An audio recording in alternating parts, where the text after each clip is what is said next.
वो हमारे यहाँ कहावत है कि बाघ का मुकाबला करने के लिए भेड़ों का झुंड नहीं लाया जाता, सिंह को खड़ा किया जाता है।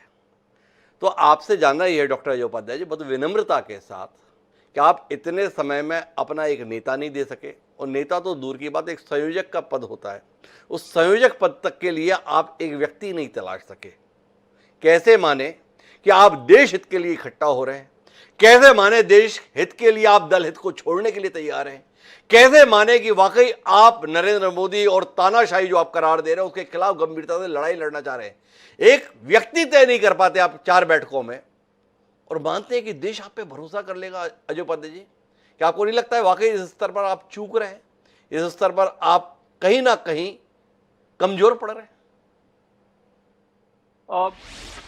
हिमांशु जी, मुझे लगता है कि अतिवादी दृष्टिकोण होगा यदि आप विपक्ष के लिए ऐसा मैंने विचार रखते हैं, लेकिन आप पत्रकार हैं और आपको ये पूरा अधिकार है जी। इंडिया गठबंधन पर भी प्रश्न करने का, क्योंकि अपेक्षाएं हमसे आपकी है।